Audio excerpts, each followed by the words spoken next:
Oh, we are back, and we are better than ever. This is the second episode of what is this year? 2025? Yes, it is Yeah. 2025. Festival of the Living Dead, a Tubi original, spiritual sequel to Night of the Living Dead, of course. No, I didn't. Listen, I'm just going by what I read. I'd almost I call it know, a I'm direct sorry. sequel. Yeah, it's definitely a sequel. Unofficial sequel, maybe, but it's definitely a sequel. It's public domain, so it's an official sequel. It's just a different universe, if you want to call it that. I or don't something. think. I don't think it would make it to any box sets, and I've seen some complete box sets that put some pretty bad stuff in. I disagree. I want a Tubi box set with this at the helm. Well, made by Tubi, yeah. I mean, Oh, I love it. I'm ready for this one because I'm going to defend this movie. I enjoyed it. Okay. Oh no, I had a good time with this movie too. But all right. Let's start it with Your this. show. That's why I'm shutting up. Let's start it like this. I'm gonna go to round table. I'm just gonna say if I liked it or not. We'll do that. I want to start real quick. I like the movie. James, what about you?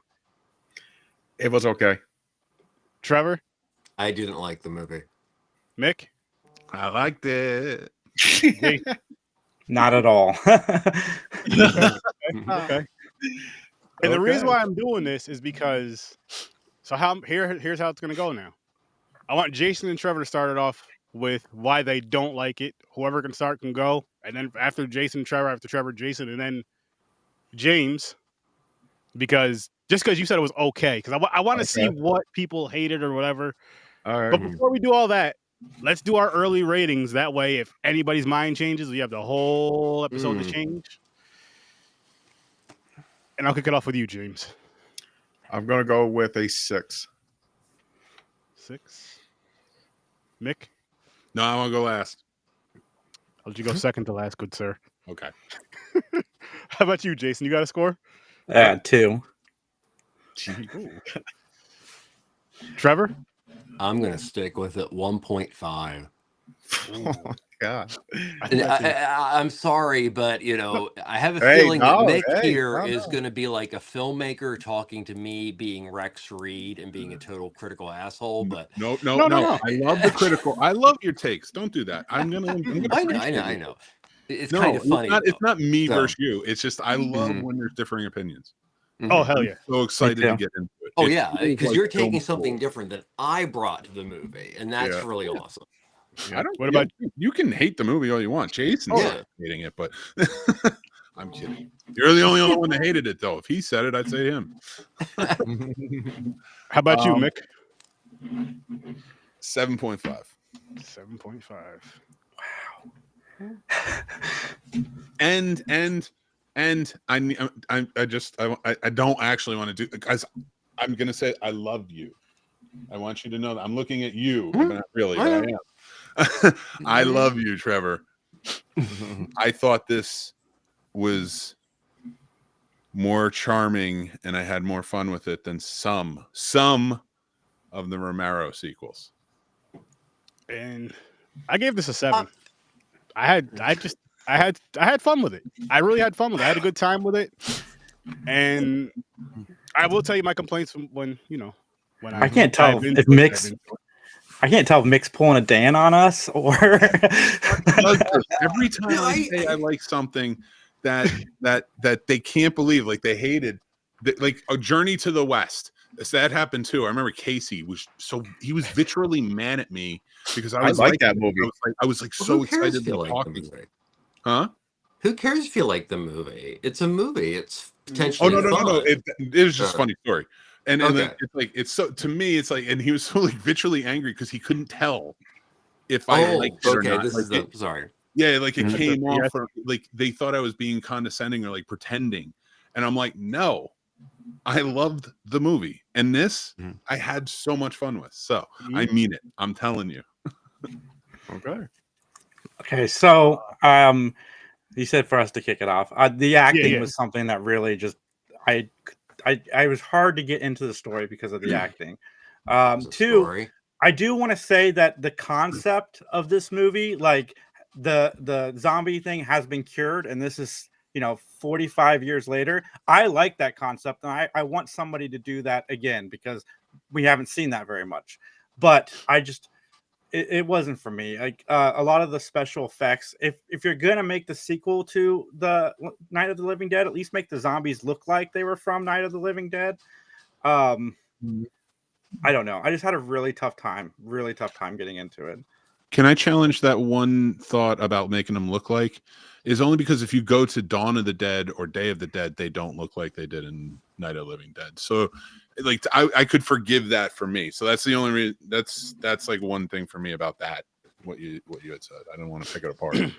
No, you're fine. I couldn't remember what the zombies looked like because I'd seen Night of the Living Dead more recently than the other two, so I couldn't remember if they changed or not. But and I did catch that the lead character's name was Ash. I did like the lead, the granddaughter. I thought she was the shining star, and then her friend I thought also was pretty good with the acting. Iris. It's just everybody around them just really brought it down for me at least. Yeah. Okay. No, that's fair. Who's up? Trevor. Well, I might have you guys actually explain some major loopholes. But back to what I said before about, you being a filmmaker, there, Mick, and me being Rex Reed, we're not going to fight. But what I brought to the film when I watched it was, I wasn't looking for high art. I wasn't looking at anything for that. But I was looking for enjoyability, the ability to follow something, the ability to care about characters. I didn't feel that worked, but I haven't looked up the budget, and on a really, really low budget, it was okay. So if a cinematographer handed this in to me, not that I'm a professor or anything, fuck no, but handed to me this as their final project, I'd give them a B-, because it's got a lot of great stuff. And it's a lot of stuff. Like, you're complaining about the special effects. Honestly, thinking about it, that's one of the charms about this movie is it uses, not necessarily well, but it attempts to use shadow and stuff like that to make up for its lack of budget. So it definitely has that indie spirit. I'm not gonna, shit on that. But the fact that she was supposed to be the granddaughter of the gentleman in Night of the Living Dead 1968, and by moving my head I missed that little bit. I mean, literally this film starts with a montage that explains everything in like 15 seconds. So no, it was not enjoyable. So That's fair. That's fair. yeah. It was good, Troy. Hey, Troy. Good. Hey, Troy. Live tonight. 10 o'clock Eastern time. Go to Troy Hill Talks YouTube channel. First episode, kicking it off, and I'm on there. Let's go. His I'll try. His co-host. I'll be watching. Getting him going and all that good stuff. So Troy Hill Talks YouTube. Pull up. Tune in. Got a fun show planned for tonight. Keep going back. Subscribe to Indie Escape. And Yes, you got to keep following. I'm gonna stay up past my bedtime to check out this show. It's gonna be fun. Watch it live. I'm gonna watch it on the big screen too. I'm gonna try and text on my phone. I'm gonna watch it on the big screen. Hell yeah. So, how about you, James? Okay, my take. So I didn't catch on to. I missed it too for some reason. I don't know if I looked away or I didn't just pay attention to the montage where they're connecting the original. I didn't know that. I seen the picture. I was like, that looks familiar. But I was like, then my head automatically went, oh, her father was a cop fighting the zombies or something and died. I didn't even know it was connected to Living Dead. But my problem was I was kind of bored for the first half hour. I'm in the kitchen talking, acting like ass. For one, I hate, especially they don't look like high schoolers. They look like they're in their 20s. Fucking acting like immature assholes. Right? Pointing a fucking shotgun at a kid. And what the fuck? I was like, I hate people like that in real life. Like, it brought me a flashback in school. But I was so bored until the zombie shit started kicking in. Then that's when I started enjoying the movie. I wasn't sure when that exactly happened. And my thing is, it's about 15 all minutes zombie in. movies, Well, it could be I'm shitty or not. A zombie movie is a zombie movie. They're like sit back, and I enjoy them. They're not like my favorite, but I can never go wrong. Any zombie movie I put on, I can never go wrong. Even if it's bad, I laugh at it. I'm like, oh my fucking god, what's this?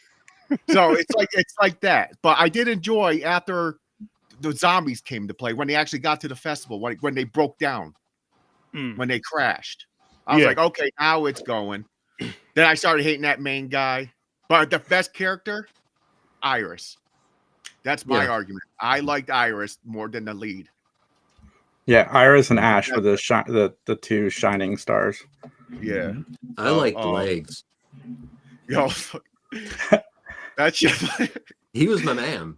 He was good. He was the hero, man. Save him. Yeah, he is. Okay, for what? Is he really? He says on fire. The zombies caught on fire and they're still walking away chasing people. So he's basically sacrificed. I don't know about walking. Well, no, he got bit. Yeah. He said he got bit. Oh, I thought he lied. I didn't know he really got bit. I thought he lied about it just to sacrifice himself. So for Iris, he told her that I'm affected. Go on. It don't matter. I'm going to hold them off. I thought it was a sacrifice. I thought it was a fake. I didn't know he really got bit. I don't think I didn't see the mark. I didn't know. Did they show it? I don't even remember. That part, I don't know if they showed it quick. It was like everything in this film. It that part happens sometimes a little too quickly, or not with enough explanation. So. And also with this, because I can't remember, it's been a while since I've seen the like the sequels and the remake, all that shit. The original, the zombies, like they could have survived it if they listened to the woman. They're really slow. We can walk right by them. So they did change the zombies because these ones run at you. They mentioned and that all that shit. So they do. So the newer ones, they have it where they actually do more. They covered that. Yeah. Okay. All right. I just have to say this real quick, and I apologize. I'm not trying to be a downer, but I did not enjoy the film. And that's fine. That's, I hear a lot of talk about whether or not, because this connects back to the 68 film and it's referential to the 68 film, is it actually a sequel? I would say best case scenario, it is a tribute film or a parody. Hoping more on the parody side because that makes me actually like the movie a little bit more. There were a lot of things that I don't know. I think, being at the third day of the gathering of the Juggalos, like 2 hours before it closes, would have been more of a fun festival than what they went to. I mean, like they show up and like there's a nobody. Fake Burning Man. It was like a Make-A-Wish. Timu Burning Man festival. I know it was a Timu Burning Man, and I'm like, do something cool with it, like make a reference to Wicker Man or something, because I'm like, okay, if this film is all references, this is gonna be awesome. But and I'm sorry, but I watched it last night with my partner, and one of the things that I felt is these scenes that if put in the right way could have been AI generated. I felt that the dialogue was that predictable. Oof. I highly disagree. Yeah, I'm actually taking a stand on this one. On the Soska sisters? Really? Like they're independent filmmakers who write and direct their own stuff. Like to think that AI. Well, I mean, like that's the only plus to that is the fact that I didn't know it was connected to them. I sorry, I got to take umbrage for that only because I do. We don't know a lot of high up corporations in the studio world that are doing that, and that's disgusting. I'm not saying you can't use AI as a tool for writing. I think it's a great tool to ask questions and have I'm not saying. So, but yeah, when it comes to the Soska sisters, I mean, they've written some good stuff before, and I apologize. I did not. Well, you don't have to apologize. Your opinion is valid to you. I mean, I disagree because. And when I can see where bringing that to the table would have made me think quite differently about the film. Like, you know, well, okay, so it's like, okay, we might talk about a film called The Dead Don't Die.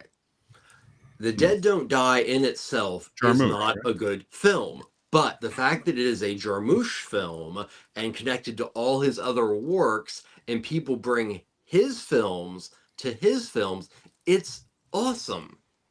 So that's what I'm saying. That was my fault. I didn't do the research I should have, because I would have at least come to the film going, oh, this is going to go in a very specific direction. And like being a parody and all that kind of stuff would have been, I probably would have been much friendlier to the film. So that's what I'm saying. Oh, all right. Yeah. No, I was pleasantly surprised. I didn't know it was them until I started watching. Thank you, first of all, Sturdy. Could I ask a quick favor before I get started on my review? Could you make me big for a moment? Just a special message, if I can.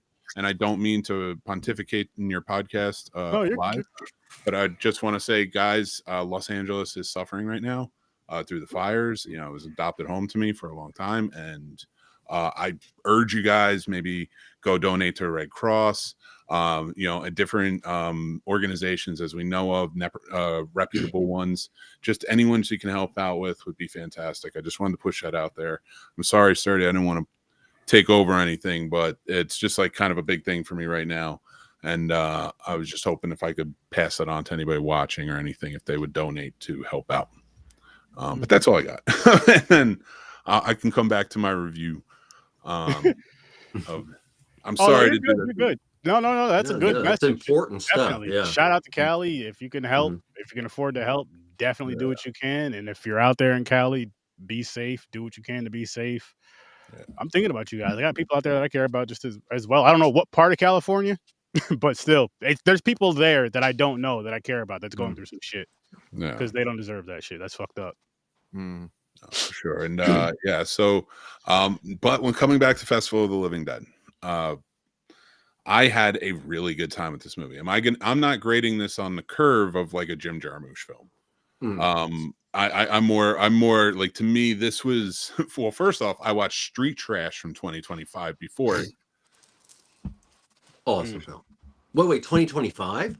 Yeah, remake. They remade it? It's possibly the stupidest film I've ever seen in my life. So it's funny that we're kind of traded on this. So wow, you don't remake a film that, oh, it's like, I've seen some films recently. I forget the name, but I watched one that was really creative and everything, very Troma-esque, but it just didn't have the filth that it truly needed to go. This one does. It just didn't have the story or anything else. It was just kind of. Well, yeah, Street Trash is an excellent film. So, but coming back to Festival of the Living Dead, watching this, it was kind of a breath of fresh air in horror for me, because Night of the Living Dead is one of my favorite movies of all time.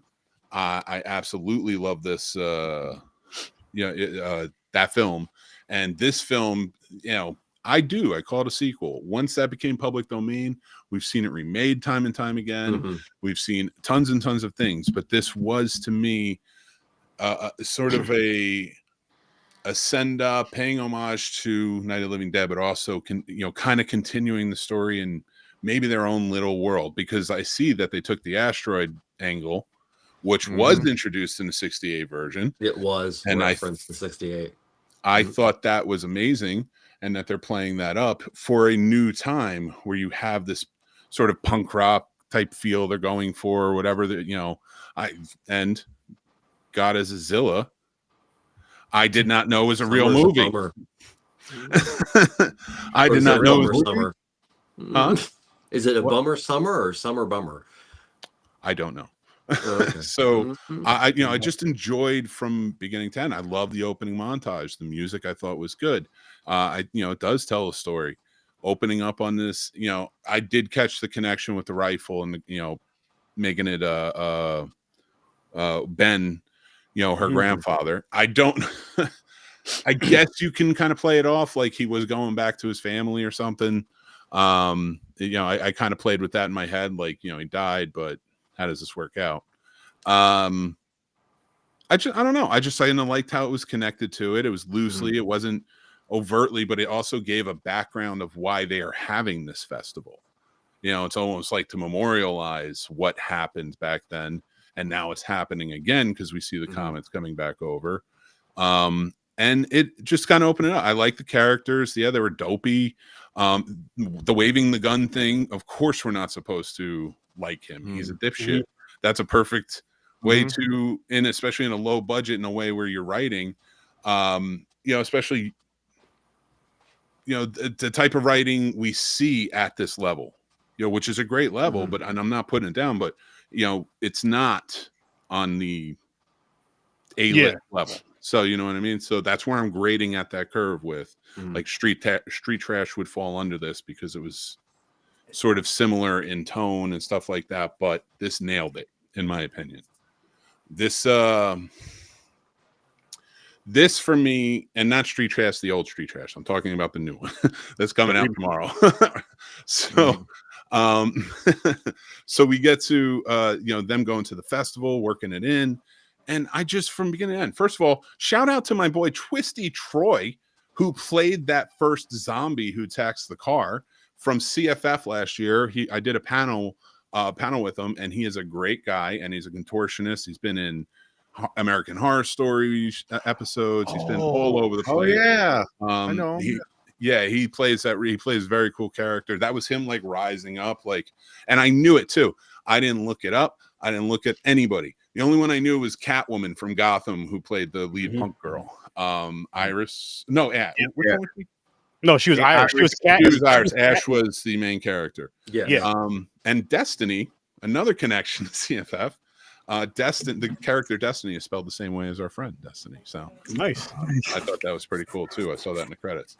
Anyway, from beginning to end, I thought it added a lot of depth to the characters and the arguments that were going on, and like who they were. Like, I like that she called them out. Was like, you're afraid of him. Why, you know? And they added this dynamic brother element to it, where he is a coward and he does do shitty things because his brother's a shitty person. Bringing in the little brother, which usually in a movie, I'm like, don't add the kid. Please don't. I'm the same way, yeah. I did not feel that way with this kid. From, you know, every choice he made, I was like, this works. I think this kid, you know, he jumped from the banister. That was a great character development. He's kind of a fearless kid. Yeah, he's scared, but he's a brave kid. So I shouldn't say fearless. So he's scared, but he's a brave kid, because they mentioned that. But and then kind of connecting it to, like, you know, that's kind of like his grandfather. You know, he was even sort of dressed like his grandfather in the beginning. You know, you know, there was a lot of heart that was and tribute that was paid to Night of the Living Dead, and I felt that. I thought this was a fun zombie movie. It doesn't blow anybody away. I mean, I'm not watching 28 Days Later, but I felt like I was pleasantly surprised, because I didn't know it was the Soska Sisters movie either until after I started doing the research, and I was like, that was pleasantly surprised too, you know, to find out it was them. But it just, I don't know, I was charged through. I kind of had a really fun time. I would watch this movie again, like even all of the holes that I felt like they were filled, and we can talk about that more. But I don't know, it was a good time. I'm glad you liked it, man, because I know how much you love Night of the Living Dead, so I'm really, really glad that you enjoyed it. Yeah, for me, I'll start with the negative. I think my biggest negative with this was the dialogue, and I feel like there was too much. There were certain times where it was just going on too long, and other shit could have been going on. Like, for example, when I don't remember either one of the guys' names, but when the one brother takes the boy or whatever, and he's like, you know, meet us at the parking lot, da da da da. Yeah. And the sister, she gets sidetracked. She goes, you know, saves Iris, but then they're under the thing, just sitting there talking. Like, there's just parts where they just stop and talk. Like, there's not zombies after them. Like, yo, they had to make up. They had an argument. Yeah, I mean, it is a story. We do have to have resolution. But could I just add one thing to that? So was Night of the Living Dead. Yeah, there was a lot of talking. Yeah, with the guy in the basement. But they were like all in the house, and this is how they were spread out. You know what I mean? Like, again, she was trying to save her brother because he needed the shot or whatever.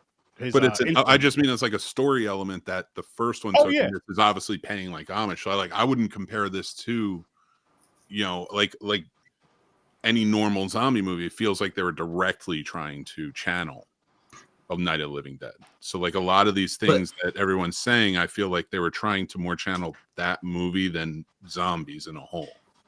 Well, so basically ignoring anything else that Romero and Russo did after Night of the Living Dead. Yes. Which was that was not pleasing to me. And I think that might be some of the major that we just I didn't feel it was a good choice. I get it, but I mean, Halloween has done it choices. like 3 times, you know, like Yeah. so there's precedent set at least. And when the way I look at it is like it doesn't take away those other sequels. They exist. I can watch those right through, no problem. It just gives me another way to watch this. And I always appreciate if filmmakers are going to do that and pay some sort of homage. I see all of these public domains coming in, and we're seeing all these shitty movies being made because everybody wants to capitalize on whatever's coming out. Mickey Mouse is a killer now, you know, stupid shit. And I'm sorry, that just drives me crazy. That when I see movies like this, they're adding heart and adding a message of she wanted to commit suicide, and she described that in a beautiful way. And like how and like I was listening to her, and I'm like, no, don't do that. Like I'm even sharing like I thought she delivered that so well. And it really hit me in such a beautiful way. And the imagery of her climbing up and the fire kind of, you know, coming down. I really thought this movie was well done. And I'm going to give it an 8. I'm changing it up. Okay. I'm giving it an 8. Okay. I thought they did a good job with it. And also paying that respect to the past directly. You know, they wanted to just have that direct connection. And I'm okay with that in the franchises, in my opinion.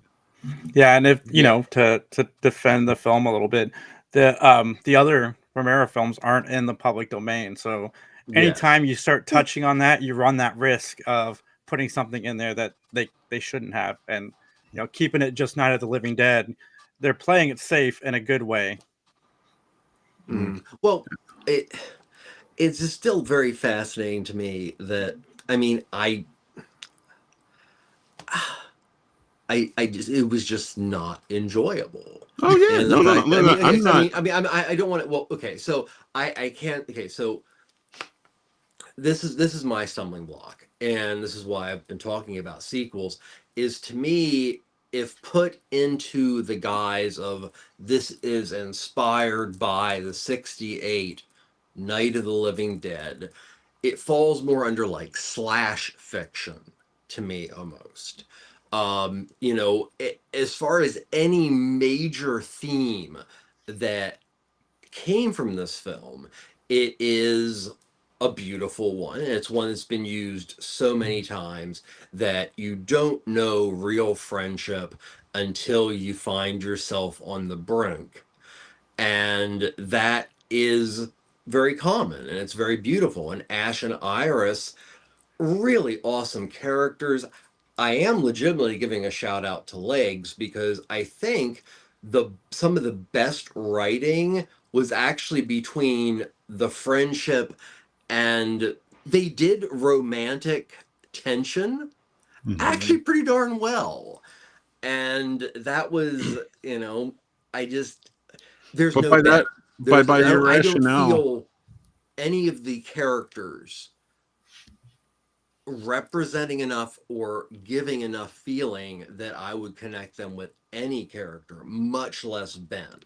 Oh yeah, but I mean, with so you're talking like, and I'm just trying to understand. Are you talking like a level of like acting, like the actor? No, I mean, as far as like the the writing of the characters, the intensity, subtleness, and how the characters in themselves represent part of society at that point, politically, socially, but also a microcosm in a small space that's closing in on them. That's what makes that film amazing. And, you know, even reading the title, Festival of the Living Dead, Living Dead is thrown around, has been thrown around forever, mainly, if nothing else, because of the Russo and Romero fight. Which is another offshoot from the first one. Exactly. But so like that's what I'm saying. Like it already. Yeah, I didn't go in, and this is the thing. I don't think they're even using the public domain law, and the fact that you look at the equivalent of a poster, and I see it, and it doesn't bring at all Night of the Living Dead. It doesn't. It made me go, oh, this is going to be some teenager flick. But it could be fun. So if even just the art alone, in my opinion, would have been referential to 68 as far as that film, it would have at least made me going, oh, this is what they're thinking. So interesting. Okay. Yeah. So, Aaron, what did you like about the movie? Well, but can I just point, Trevor, by your rationale, does Wicked suck? I haven't seen Wicked. Okay, you gotta let me know though, because it is sort of like a continuation, right? Like, and that's a weird one because it's a prequel, sequel. Well, I mean, it's like, okay, so I mean, The Wiz. What do you call The Wiz? Yeah, another one. Yeah, The Wiz is a reimagining. Yeah, so just as good as the original. Well, I mean, Oz in itself says. I mean, we were talking franchises before the show. Oz is a franchise, and it's Baum's material in itself is an interesting one to put side by side in this because they are not necessarily connected in a traditional universe, but they're referential a lot of the times. And this film is. I mean, the 68 Night of the Living Dead is definitely in. If I had to pick like top 10 horror films of all time, but also potentially the most politically significant film of the 1960s. That's a lot to live up to, guys. Yeah, but remember when it came out, it was the same. Like people are low into this, like, what is this? Another cheesy horror movie? Like thinking of it as that low thing. That's just, and that's what I feel about this charm of this movie comparatively to that. There's a charm there, and that I'm sorry, I argue that maybe Dawn of the Dead has a bit, and Day, but like it definitely weakened over time. This had a charm to it as well, that low budget, like we're getting together, we're having fun, and that charm was there for Return of the Living Dead. That first one, it was there, and it was that it had. They share this independent spirit that I feel like watching this, and comparatively, I know I'm a filmmaker, but I'm also I'm 14 years a movie reviewer as well. So. When I look at it, I try to look at it objectively as well and go into it, and that's why when it refreshed me and to come out of this movie with that charm and that connection and that and taking new direction with the comet angle and choosing to put it in a festival, I thought was very interesting, and they filmed it in Pennsylvania, so that was also fun, and there was a spiritual sequel element to this that I did feel, in that I'm not trying to be holy and praise here, but I mean this as a film fan. Like I was like, this is one that I do think I might watch again, and I think I would enjoy. I think you've convinced me to watch it again, honestly, because my rating has changed over the course of talking about this, because I really did like those two main leads, and I liked the boy. I forgot about the boy, and at the end when he's driving the car and he pulls up, he pops that guy in the face. Hell so yeah! I'm changing my review to 4.5 because I did like those elements of this movie and just mixed passion behind it, because I'm one of those people, like, even if I don't like a movie, I'm always happy when somebody loves a movie, and that, fantastic. I appreciate that. And I like that you brought that part up about the kid, Jason, because that's when he says the line of the scared line of being scared. He's like, it's okay to be scared and do something as long as you're doing the right thing. I forgot what he said verbatim. Yeah, something like that. Yeah. And I'm just like, I knew he was gonna grab that gun from as soon as they seen him look at it the first time he looked at it. Yeah, they hinted at it a couple times. And I'm just like, yeah, he's gonna get that gun. Even the guy driving looked at the kid scene, looking at the gun, like he knew that the kid's gonna go try to grab that gun. Mm-hmm. I'm going to argue from a writing standpoint too, screenwriting standpoint, which we talked about, like I've done. This was that whole opening element in the house was necessary because it built every character up and told you the story of who exactly they are. Yeah, and who they're going to be in They this. were very much archetypes, in my opinion. Which, but it was Star Wars is archetypes of Conrad, okay, and you can go anywhere. Sorry to interrupt, but it goes back to my having trouble in any way putting this beyond a parody or a tribute, because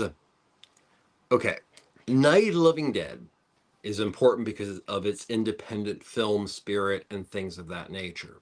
It is very important in its rather untraditional style of storytelling. But most importantly, Night of the Living Dead, coming out in 1968, had amazing, massive social, political, cinematic reverberations around the world. This is on Tubi, Trevor. Yeah, but I mean, it's on Tubi. But here, I'm. That's the thing. Yeah, but then why should Return of the Living Dead exist?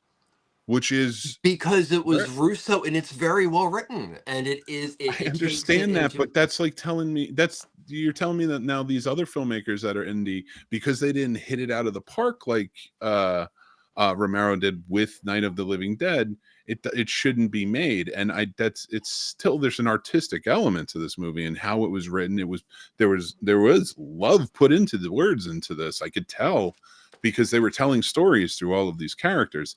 I didn't mind the talking, because the talking added elements of heart that you don't find in many zombie movies that I have seen in the last 40 years. So if we're talking about bad zombie movies and we're putting this down as the worst, I have to take umbrage to that, because I can hand out 7 billion that have been made in the past 25 years that are probably way worse.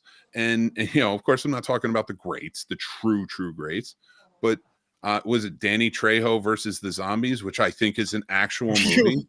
Zombie alligators. Like, I mean, are we really Zombievers? Splitting hairs? There was actual love that went into this movie, and you can tell. And I feel I have to defend it. And I'm not, but I also want you to know that I'm not coming at any one person or their review. I'm coming at this with the enthusiasm I want to bring to the review. Which is awesome. That solely is. It's really awesome. I'm really loving this. And what I'm really loving about this, Trevor, is this is the first time I've seen you really not like a movie. And I was honestly waiting for it just to see this side of it, because listen, me and James have seen a lot of bad shit together as far as the reviews, as far as having the discussion of these movies sucking or whatever. Blood Lake. That's that. If you want to see James yelling and swearing, watch the first Blood Lake episode we did. Hilarious. But no, I do enjoy like what Malik was saying earlier about the difference of opinions, because it makes the conversation more interesting, more entertaining. And as far as the movie goes, I had a good time with it. I really did. It wasn't as nowhere near, really quick, because I said this last week, nowhere near as good as last week's movie. And of course, rated on a different type of scale, different type of story, this, that, and the third. Yeah, no, I wouldn't. But I'm saying, I'm saying that for a reason, though. Because last week, what I was saying about the movie last week when we were reviewing about how excellent the movie was, but I was like, I'm hoping next week's, once it hit that wheel, I was like, I'm hoping next week is more fun. And it was more fun. It wasn't a better movie, but it was definitely more fun. And I just had an excellent time with the movie, and I did like those little elements. I know they were quick, but they're the quick things of how, they showed Ben's picture, or they showed the gun hanging up over the thing before the dude grabbed it and all that other stuff. Just those little things, because like you were saying earlier, it does make it make sense as to why this is happening and why they're having the festival. But she had the gun. I wish they did better with the festival and did a little bit more with the festival, but I understand at the same time with the indie budget, you can only do so much. But I just wish they could have I don't know what exactly, but I just wish they could have did something a little bit better with the festival. I'm not mad at the car breaking down or the accident and all that because you had to get it going somehow. You had to get the story going, the suspense going, and all that craziness somehow. I didn't like either one of the brothers. The boyfriend and his brother. They set up. You're not supposed to. Oh no, you're not. They are the bad guys. I kind of didn't like Ash in the beginning either. How she was acting towards the boyfriend, because it's like real life shit, where you get in love and you just change your whole like personality and everything. Like which drills home their conversation under the stage. Yeah, and you have to remember, because I know people are saying like they're doing this, they're doing that, they're doing a bunch of stupid shit. In this movie, they're teenagers. In this movie, they're in high school, so they're gonna do all the dumb shit they did, and then some. Yeah, and also Child Protective Services is called.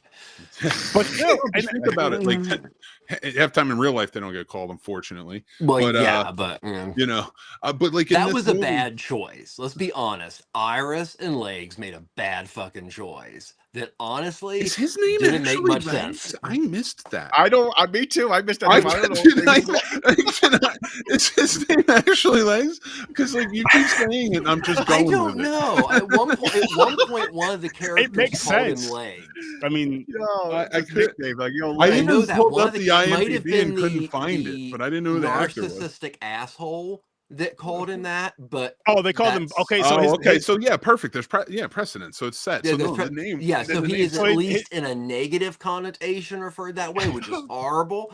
But I actually found him the most likable of the characers. His nickname was Blaze. But Blaze. Legs works. Legs makes sense. Well, look at the whole.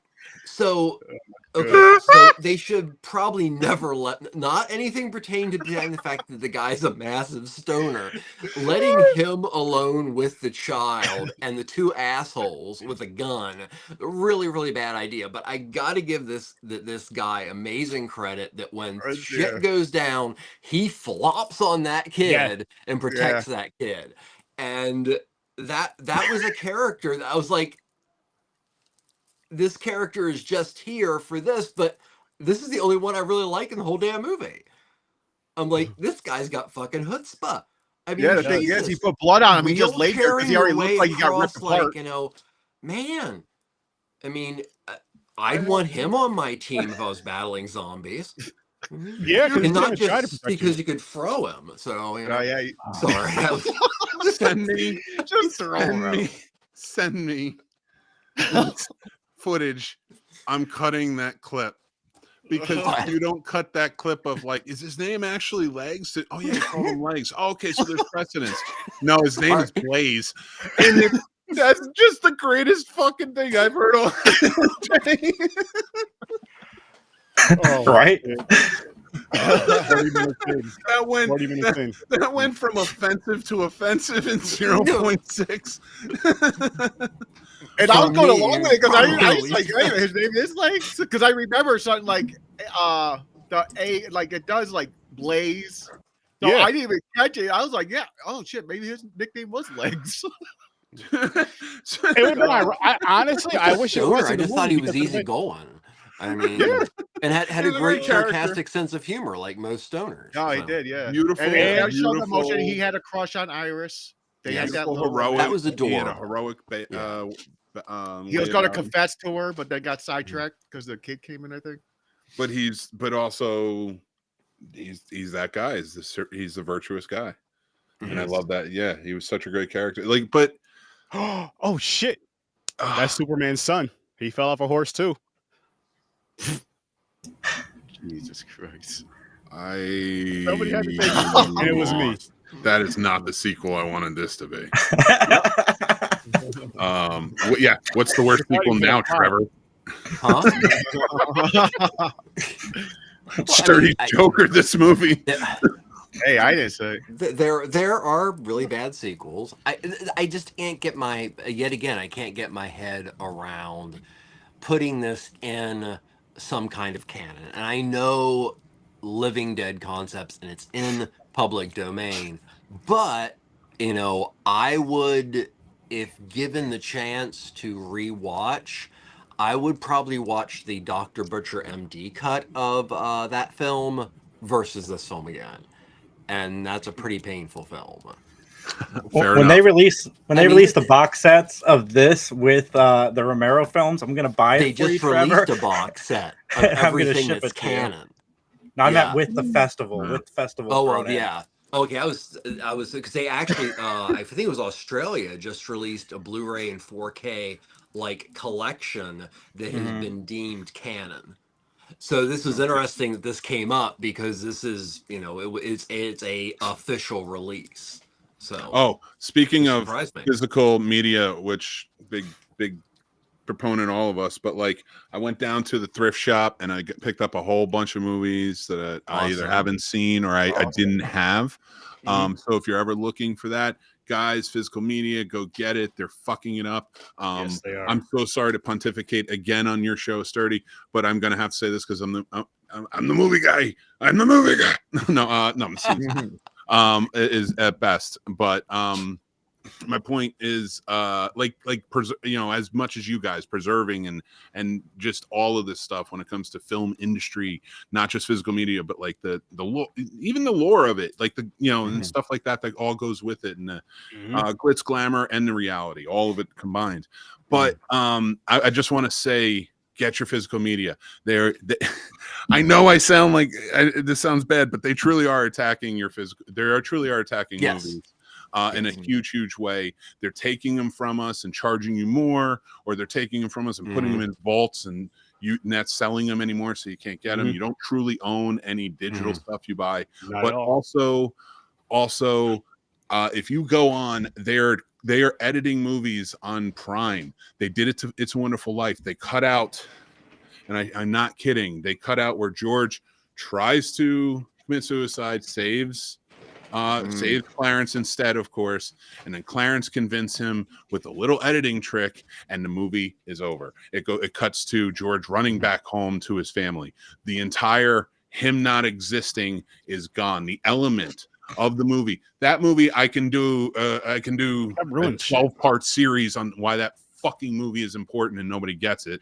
But honestly, it's disgusting that they're clipping movies. This is art and it should be treated that way, and it's disgusting. So buy physical media. And if you want to go rent it, there's a perfect place to do it. We have one in every town, then every county, all over. The library. Go rent it from the library.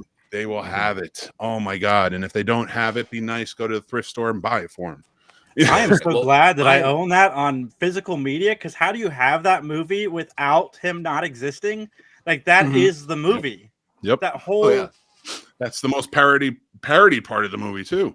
I am also a big physical media guy. 100%. Your internet goes out, you can enjoy a movie still. The quality is better because you don't have to worry about internet issues. So, I actually had that.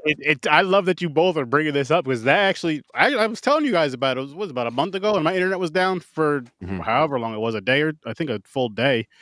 And I was like, fuck. I came up here, I grabbed my PS4 at the time. No, I forgot when it was, but I grabbed my PS4, brought that shit downstairs, hooked that up, and me and the wife, I forgot what the hell we watched. I know one night we watched The Grudge, and then I don't know if it was my Martin DVDs or what, or it was something that I just kept watching every night. It could have been Batman. I don't remember what, but I was like, let me just pull these out because this other shit's dead. So yeah, physical media is the same thing, guys. Shows, movies, games. Yes, video games, because they do delete them off of the thingy as well. So yeah, physical media is important. Oh, I just want to chime in because Mick definitely knows I'm a big physical media person. Physical media is exceedingly important, number one, because as Mick said, just because the internet says, you can find anything, that doesn't mean there's not. I mean, I could list off, 10 8 to 9 rating films that are still only available on VHS. There's so much that hasn't even gotten licensed to be on any of these streaming services. And it goes as far as Kindle. I don't know if anybody ever really read the small print, but Amazon has the right to take your book away any fucking time it wants. Mm-hmm. Same with movies and stuff. If they lose the license, then you lose the movie. Mm-hmm. Yep, Now, I it's learned They're that the about hard to way, ban too. a lot of books. Yeah. Well, the thing is, it's going to get hard for us media collectors. We know it. We're on the precipice of potential tariffs and all kind of things, many of which would come out of China, Mexico, Germany. These are usually where a lot of the pressing is done. So, as a physical media collector, and this is yet again, as you said, Mick, this is a shout out to everybody. If somebody releases a special edition of a movie that you just love, please buy it, because these tariffs and things could kill companies like Vinegar Syndrome, which in the past literally 2 weeks released Looking for Mr. Goodbar in this beautiful thing with essays, everything you would want to know about the film, and True also Love. The Keep by Michael Mann, and everything you would want to know. This is what beautiful physical media is. And it's been my hyperfixation all my life, but it is also one of the few things I know I'm going to be able to pass on to my children. And they love it. And they know not to just give this to a library. Libraries are great, but, this is, a time capsule. And, so yeah, physical media is very important. But even to add to that, and I know I sound again like an apocalyptic movie guy, cinephile here. It goes deeper than that. Like now, if they're cutting these things, if they're editing them in certain ways, how long until Superman's the bad guy? What are we going to get to? What clever ways are we going to go? And it's disturbing. It really is, because these are our stories. These are our emotions. If civilization didn't go on one day and like down the line aliens showed up and they found a vault of movies, they would have an idea of what humanity was like. I'm not saying a complete realistic idea, but they would have a good idea, because these are our stories. These are what have always been traveled from when it was spoken or drawings to spoken word to being written to all the way down, scrolls to books and all the way down. So it's important to preserve this stuff, and I'm gonna keep with that. Like I really do think, especially with every point Trevor just made, it is important. So take your time, and if you don't want to collect them yourselves, next time you buy some movies. I bought those. There was $20. Yeah, I got like 15 movies. Support physical media in any way, and I'll donate some to the library. Oh yeah, like I was trying to get to was, as a physical media collector, and Jay, I know you are, and a lot of other people, it is kind of scary, because the physical media is going to go up in price. It is most likely going to happen, which is going to hurt. But as collectors, at least try to become more selective. But please don't stop supporting the little guys, the independents, the Severins, the Radiants, Vinegar Syndrome, and their 12,000 subsidiary labels. All these companies put so much time and love into cinema, and specifically cinema that is very rarely revisited. This is a labor of love and nothing else. Criterion even. This is like the vinyl. I think this is a piece of art that I don't want to see go away. And it is, because art tells a story, no matter what kind of art it is.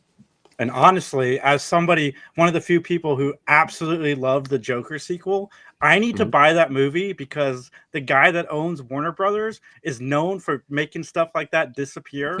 And I need to have it, because I said, I really like that movie. So I need to get myself a copy before Zaslav makes it vanish.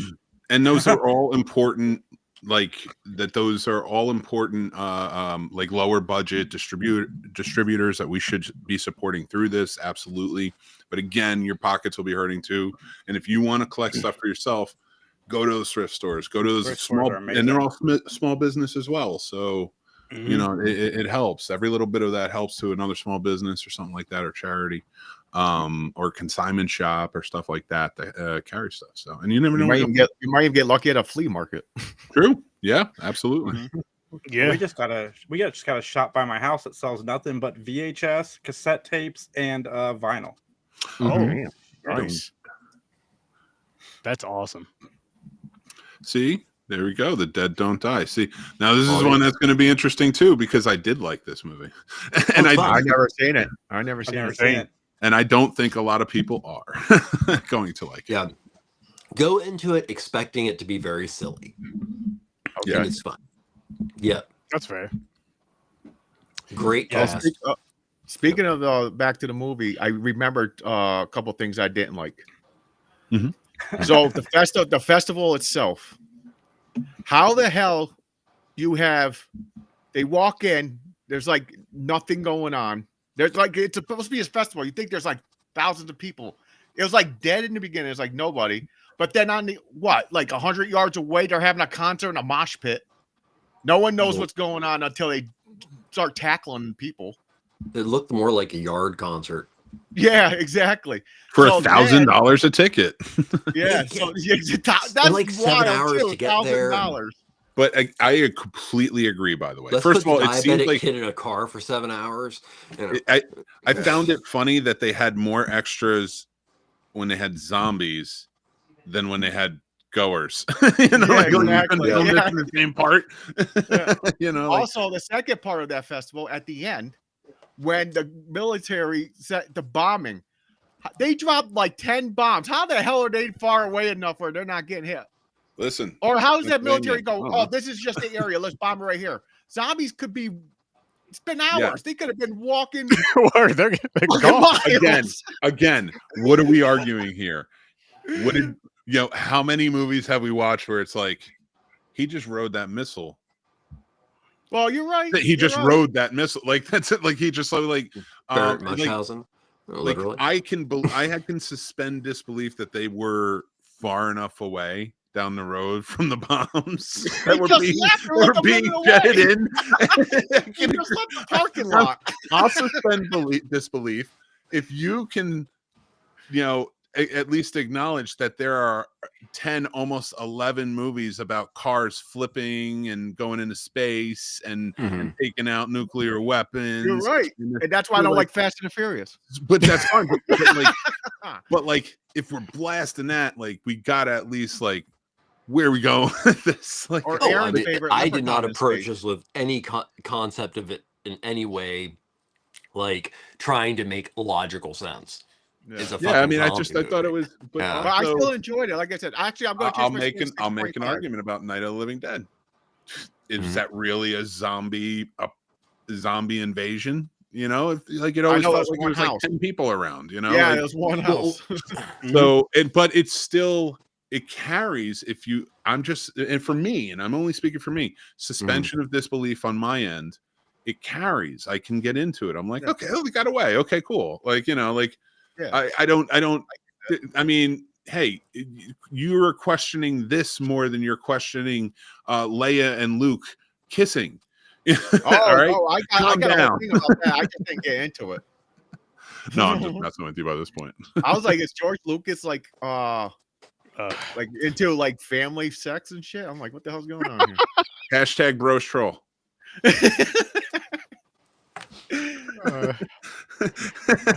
And if you're mad, make sure you write to Tim. Did he get references up in the mountains in Virginia? Tim and Mimosa. Tim Mimosa. Yeah, there's two M's in Tim.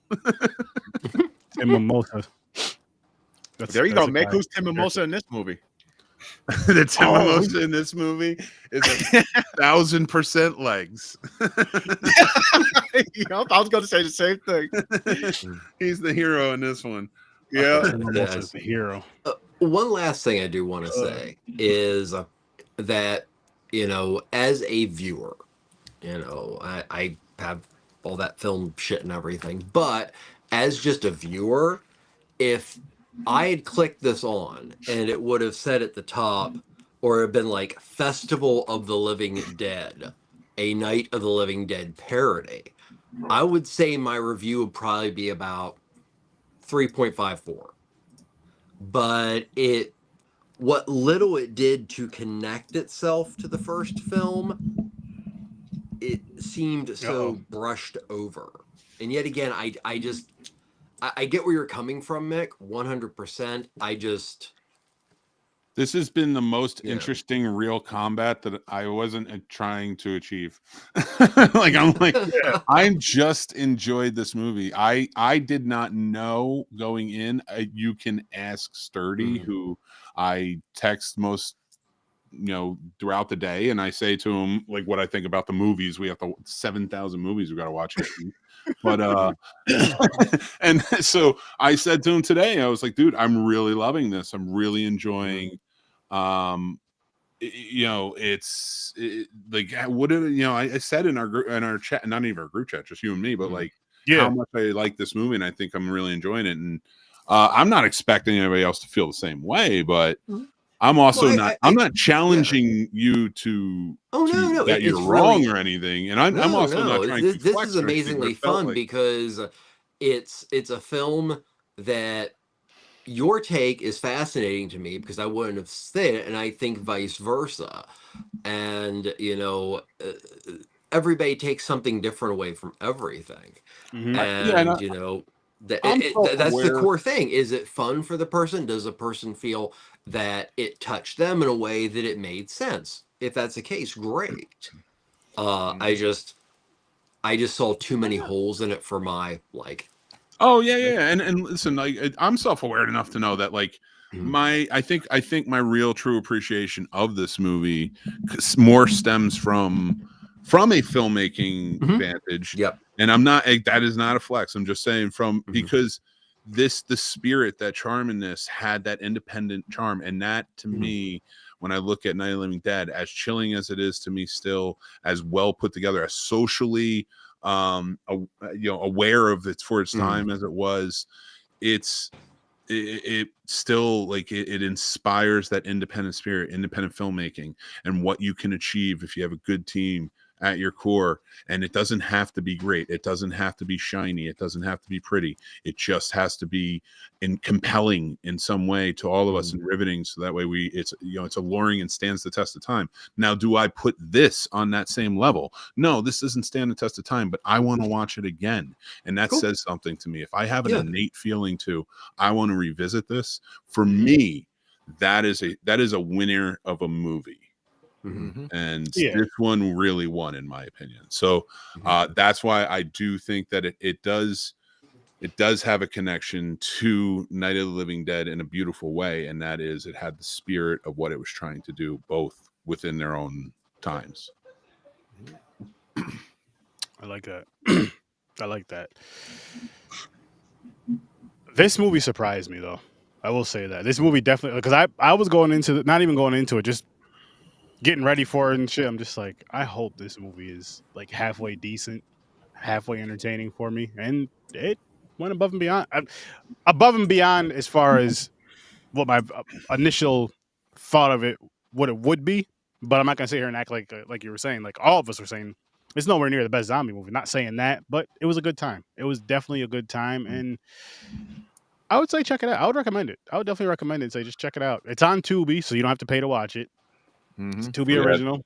Give it a watch, and you like it. And I love these streams coming out with their originals because, especially Shudder. Shudder knocks it out of the park so far for me. They're like the #1 original. Well, yeah.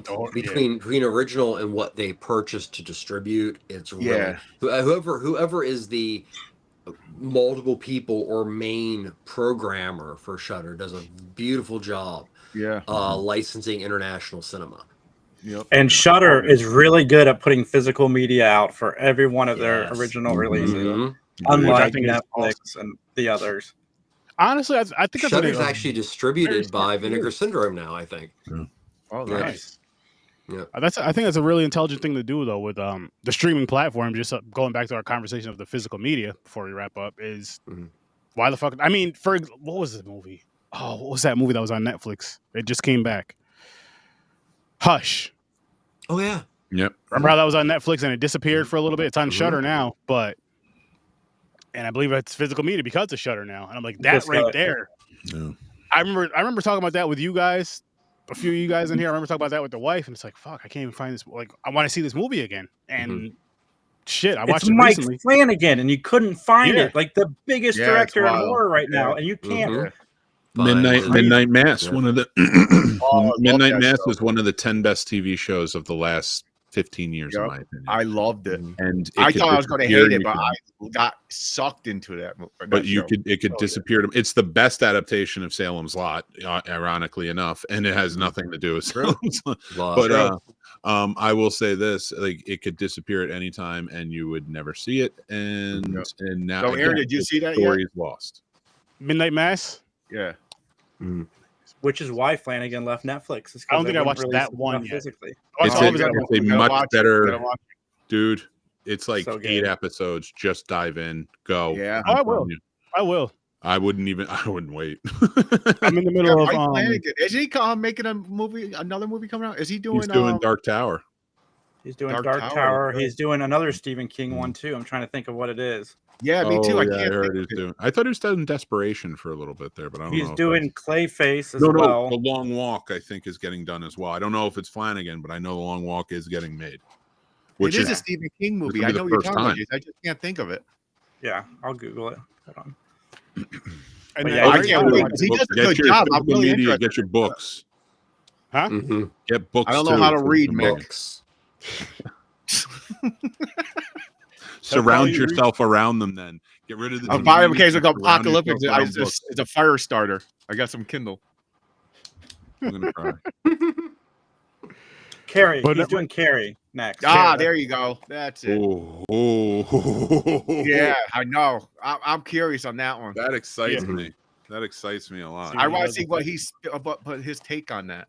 Oh, Have any of you I guys- would love to see him just offshoot and do maximum overdrive from on his own. I Oh bet my he could God. murder That'd be it, awesome. dude! I bet he'd murder it. Maximum Overdrive is probably one of the most And even that's an one of the adaptation. movies I watched Yeah. so many times when I was younger. It was like my favorite Stephen King thing ever. That's how I got introduced to Stephen King. It was Maximum Overdrive. I forgot Oh, the the original soundtrack. name of the story. Because they actually remade it in the 90s with the actual name of the story. I did not know that. Yeah. Trucks, right? Trucks. Yeah. Mhm. Oh, Shit, I gotta check it out. I didn't know that. yeah. Is it good? Decent? You know, it was like a TV movie.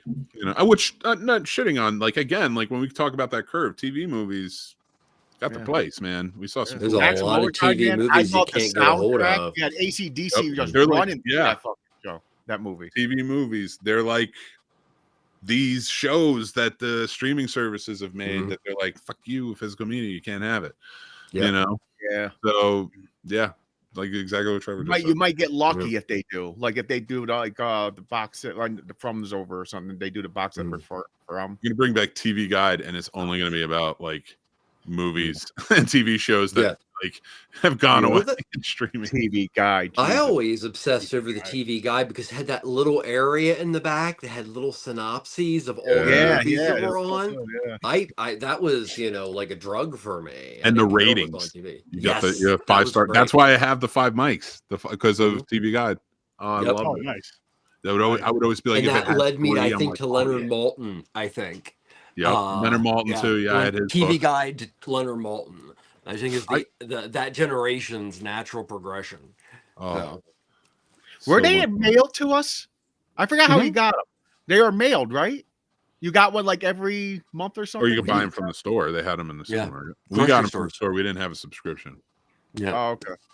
Because I remember always having one. I was like, oh, the new one's in, and I used to go. I'm like, when is fucking TGIF? Mine are starting? weekly. This was back in the day when you respected the artists who put Mhm. together the marketing, because let me tell you, when they would draw their own like styles and put it in like as an ad for a movie that's going to premiere on TV, and it was just an original drawing, and it just would blow you away. Like it was, they did so well with that, and they destroyed it. You know, once they went big and lost all the shit. But it was such an amazing magazine. Top 10 of all time, I would say. 100%. Sorry, Sardi, it's your show. You take it away. Oh, you're good. You're good. You're good. I love when there's conversation like this going on. We talk physical media. We talk the movie. Finally found a movie that Trevor does not like, and I love that. Trevor, I'm one of those people. You're gonna find out. I'm that friend that I like to find movies that my friends are gonna hate. So, has Trevor seen Blood Lake yet? Yes, I did. Okay, sorry. I like shot on video films from the 80s. So I if it's shot on video, I automatically give it so much of a free pass because I know it's going to be really bad. So it's surprisingly good. It's not just really bad. I wanted to murder somebody. Have you ever seen Things? Things? That's bad, but it's amazing. I think Trevor's going to win a mug. Am I going to win a mug? Blood Lake. That was the challenge back in the day. Yeah. It's not even a movie. It's a home video. Yeah, shot on video. Whole going to subgenre fucking of cinema in the 1980s and early Fuck 90s. that movie. Oh my Wow. God. It's a whole genre. I want to meet. If he's still alive, who made the movies alive, I want to meet him. No. Yes, I do want to I'm meet trying him. to track down the guy who made Black Devil Doll. He's still alive. I don't even know. And if you know that original film, not the remake, you know what I'm talking about. I am not. I do not know what you're talking about. I don't either. Because you gotta remember, Trevor, Google you go into a deep dive of these weird fucking movies that we never heard of before. Yeah. Well, this one is one of the most. Yeah. So now I'm curious. Of the shot on video. I gotta see this now. Can you find it, or is it one of those like they banned it? You can find it, but be warned, it was remade by okay, this is gonna sound weird, but a t-shirt company called Rotten Cotton, and Rotten Cotton remade it, and it's fun in the way this movie was fun that we talked about. It was very much a parody. It was very self-referential. Okay. But the original. Using parody, and I don't agree. Yeah. So Black Devil Doll. Remade by a company called Cotton something. Rotten Cotton remade it in like 2015. Me too. I'm all for it. Rotten. Yeah, but the original was made in the 80s. And it actually, it's a very, if you like Child's Play, but you really like your entertainment more perverted, you might enjoy the film. Jason's in. Oh my God. I'm gonna go check it out. I gotta check it out. Fuck. Black Devil Doll from Hell. Add it to the wheel, Sturdy. Yeah, look for the one that was made in the 1980s or late 70s. It did spin the wheel. We're watching Dead Don't Die. Hey, Sturdy, have you made a Trevor film. wheel yet? You should make a Trevor wheel 1 month. Oh my God. All movies he picks, like out of the Weird Bolt or the fucking. That'd be amazing. It would be cool. No, what I started doing, I do themes now, and then James I never delivered Trevor, fully on the beach. Trevor is a theme. He is.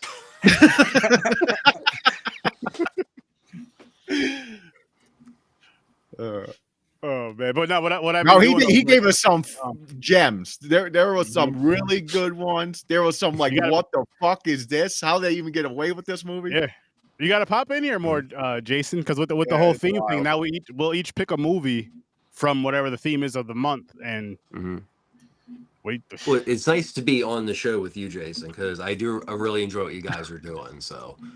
Thank you. Yeah, I need to pop on more. But since summer movie season's over and winter movie season's over, my son doesn't really want to go to the movies on Thursday, so I'm more available now. Sweet. Nice. He doesn't care about the quote-unquote Oscar stuff that's coming out right now. Yeah. Even though I do want to see that Last Showgirl, I think I'm going to go with Max on Sunday. One of my favorite movies of all time now. Damn. Yep. I watched it today. It comes out tomorrow. And I'm already like... I'm mad that it's coming out in January because it's going to get drowned out for next year. And there are some people in there who gave some performances that could. It might get because it's eligible for Best Picture for the Oscars because I think they did a limited release in December, right? I hope so because Pamela Anderson gives a truly brilliant performance. I'm going to be covering it tomorrow on live reviews. Cool. On my channel, but nice. Yeah, I'll just say it right now. It's one of my favorite movies of all time. Damn. Wow. Very cool. I guess Jason didn't like that. Think of the wrestler with a better ending. Mm. Okay, I haven't seen that in a while, And but I what'd you did say? enjoy It's that. made Think of by what? Gia Coppola, The who wrestler? is the granddaughter of Francis Mhm. Ford Coppola. And the star and not the stars, but the cast in this movie that they are not even talking about being in this movie, like Batista's in it, gives a great performance. Batista's been real good. Kiernan Shipka's in it, great performance. Brenda Song, great performance. Jamie Lee Curtis, amazing performance in this movie. Jason Schwartzman hits you in the face like a brick with his character in this movie. It is so well done. Pamela Anderson navigates the whole time, and Billy Lord plays her daughter in it. So like it's a star-studded cast, and they're only focusing, rightfully so, on Pamela Anderson and this story and how in depth it feels, or in touch and feels with her life and her own stories. Oh, interesting. Yeah, that's one I can't wait to see. But I'll talk about it more tomorrow. There you go. Make sure you guys go check out the Scene Times tomorrow. I'm not sure is it going to be live? 7. Yeah, it'll be on after Betting Bros, which I will also be a guest on tomorrow. Oh, nice. 7:00 tomorrow, Eastern time, followed by the Betting Bros. No, Betting Bros first, 6 p.m. Oh, you're at 6 and then the Betting Bros? Yep, and I'm gonna pay just like this movie does to Night of the Living Dead. I'm gonna pay homage to my man James up here, and I'm gonna be wearing my same sweatshirt, but it says New York Giants on it. So You don't have to do that, Mick. You don't have to. I do. I want to. I know you do. I'll wear a red hat. Oh no, I won't. I meant Force Sir Sturdy, but Just don't have that nonsense written. Actually, no. I'm not gonna say Washington Nationals fans have it tough.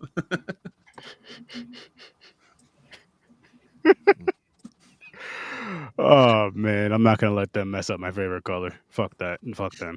But listen, people, you have a bunch of awesome people here sitting around talking, shooting the shit, having a great time. Before we wrap this one up, I'm gonna say go check out Jason over at 3 Geeks Podcast. They have an awesome show. You guys recording this weekend, Jason? We are. We got our friend who's a screenwriter, Peter. He's going to be on. We're going to be doing our top 5 films of the year. And then the 24th, guys, 25th, and I think 26th, we're going to be at Decade Days in Orlando. At least Justin and I are going to be. So come say hi. First time Josh Holloway from Lost has ever done a convention. So come out. Can I give you, if you have any time away from the convention, you're in Orlando, can I give you a spot to go visit? You're a movie fan.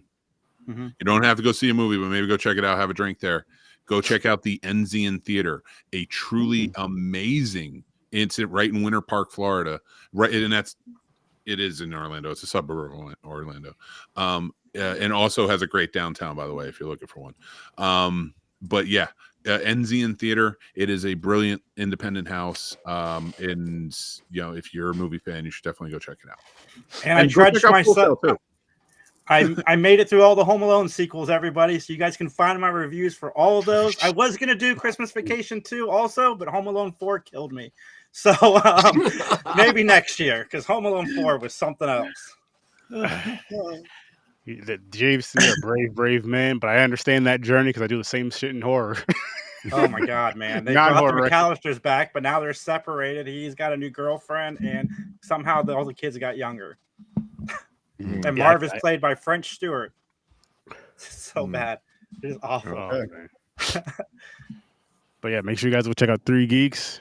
We talk about the Scene Snobs. Go check them out. And Trevor, Ambassador Media. He's been telling us he has a lot of stuff and a lot of plans, and we're going to keep pushing them. The first thing is getting the show back up and running, which will hopefully be here very soon.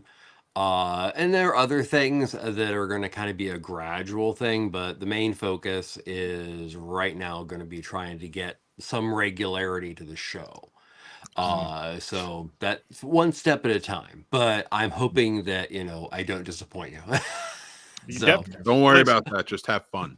Yeah. First of all, hold up. I got something to say about that too, because I'm gonna tell you right now, Trevor, there's no way in hell you're gonna disappoint with the knowledge and the stuff you bring over here on Horror Research 30, what you brought to the scene times that I met you for the Godzilla thing, there's no way. And like, you could ask Mick. I would tell Mick every day, like, yo, listen, that dude, before I knew you, I was like, that dude is fucking awesome. I was like, off the first episode, Dude, like, this guy's fucking awesome. Like, he'll test me something to go ask Trevor. I don't know. Yeah.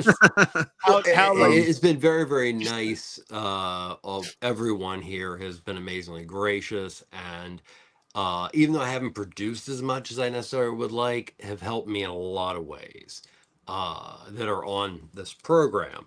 And I want to thank you, and I also want to thank you for your continual support, where at times it's not as easy for me to produce things as it would other people. So thank you very much. oh, that's not going to Yeah, stop. man. You come on here, you share your wealth of knowledge to not just us, but everybody that comes and tunes into Horror Research 30 or whatever channel of ours you come on, whether it be mine or Mix or whoever's. And it's awesome. It's a pleasure to have all of you guys. But yeah, I love It's this. always fun to talk film with friends. Exactly. Exactly. And I was gonna say that's the thing that brought us all together too, was we all love movies. We may not all love the same movies, but we all love movies. We can all talk movies, and we can talk good or bad about certain films and not be butthurt over it. Like, I can't stand Indiana Jones. That's not going to upset you guys. You might think I'm crazy for it. You're a fucking madman. What are you talking about? You don't like. You don't have to like Indiana Jones, okay? But you go farther than that, and it. Oh yeah, the Door movie is better. I think Temple of Doom is good. Did you say the Door? Oh no, the Door movie was I'm awful. Like, Temple of Doom is so. Yo, underrated. listen, that mushroom scene was the best fucking shit I've seen in a long time. Oh my god, that movie was so bad. Temple of Doom is my favorite Indiana Jones movie. I heard somebody mention. I love it. I'm about to start the Indiana Jones movies because show's almost over. You got a show at 10. I'm not biting. I'm not doing it. Popcorn and pints. Saturday we're starting Bond. Yes, the Bond franchise. Brought me back, my boy James. 25 movies, people. 25 movies. More than 25, because I'm doing the original Casino Royales with Peter Sellers and the one from when are you doing the original Casino Royale? Yeah, well, no, I am. I'm gonna watch it and do comparison when we get to it. So where is it? Watch That's one of my all-time favorite 60s satire films. It's a great version, John fucking Huston, man. Oh my god, man. I'm fucking Woody partially Allen, written by Woody Allen. I mean, Jesus, I'm gonna enjoy this Bond trip. We're gonna have a Bond geek off. That's so good. So yeah, hopefully I can maybe join in occasionally, because it sounds like an amazing time. I'm gonna make an executive decision right now and say, Mick, when you get a chance, we're gonna talk about those Bond movies. Send me that list and like the order that they're in, because we're just gonna we're gonna do them all. We're gonna do them all because James is so mad.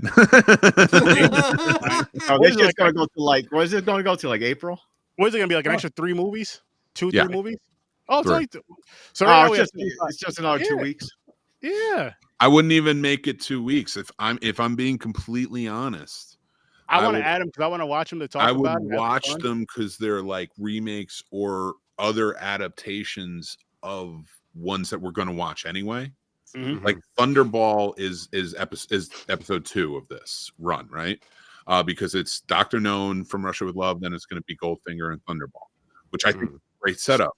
But for that, I think you should also watch Never Say Never Again to compare Thunderball and Never Say Never Again, because it's a remake of it from the 80s with Sean Connery coming back to the role after he had left it and Roger Moore had been doing it for like 10 years, 10, 11 years. All right, I got another idea, Mick. And it wasn't even part of the franchise. Sorry. I'll bring it up after the episode, though. And then you guys should cover James Bond Jr. too after you're all done. Well, I got that cartoon going. Before I forgot, is Mick, if you would ever, within that pantheon of James Bond, want to do a show that you just kind of do an overview of international ripoffs of the James Bond concept from China to fucking Italy, I'd have a blast. Listen, I can already I'm picturing so many titles hitting my head, especially spaghetti, those spaghetti, not westerns, but the spaghetti spy movies. 007. Oh my god. So I'm not ruling that out. Jess Franco's Attack of the Robots, which is actually a continuation of Alphaville by Godard, but has the main character play like a bumbling James Bond-esque detective.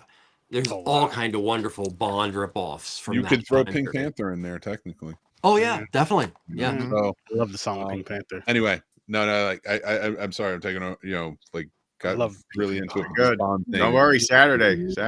Primo choice. I'm so excited. You're gonna be let loose, Nick. I'm gonna be so geeky. You're gonna have a great time. I might wear a suit with a bow tie and get a martini. I still say we get Shake to make a martini on the air. I would love for Shake to make a martini on the air. As a matter of fact, hang on. You know what? I'm gonna hold this for after.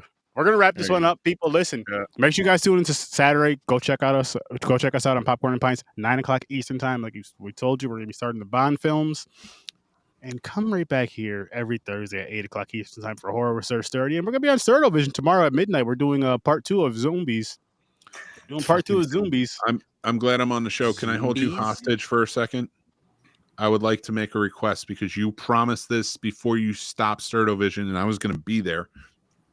I want 2 weeks. Vision not stopped?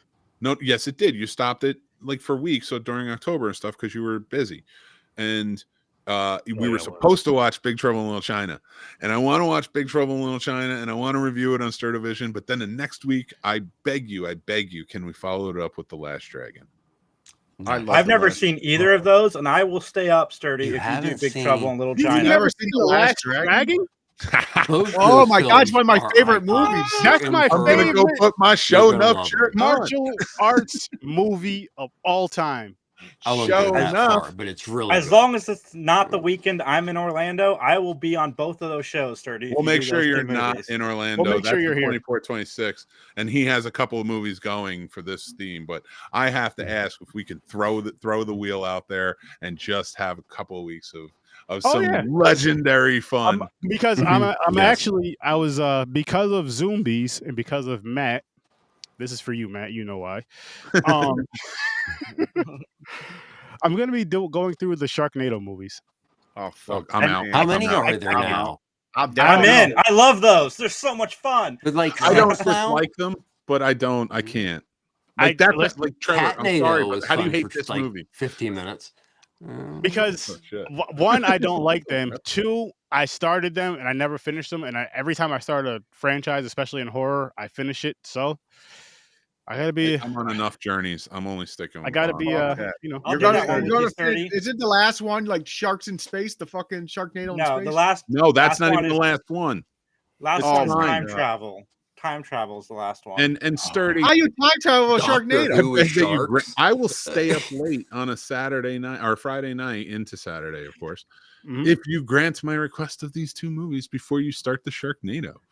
I have them all. I might even try to join you for those. Those are great films. I have to beg for them on the winter because when spring starts, I'm at soccer on Saturdays. So yeah. Oh yeah, we could do that. We could definitely do that. I love Big Trouble. And honestly, I love The Last Dragon. So all right, listen, people, check out all of our shows.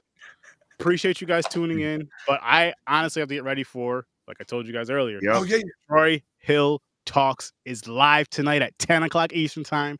Go check out the Escape Network, but check out Troy Hill Talks on YouTube as well. As a matter of fact, I just have a 48-year-old prostate. I'm anxious for you to get over. Go there. 48-year-old prostate. Listen, before it gets any crazier, Happy New Year again to all of you. Mm-hmm. Thank you for 7 years of sturdy. It's gonna keep going. I'll see you in your nightmares. Peace. You can tell we like each other, can't you? We get a little ridiculous.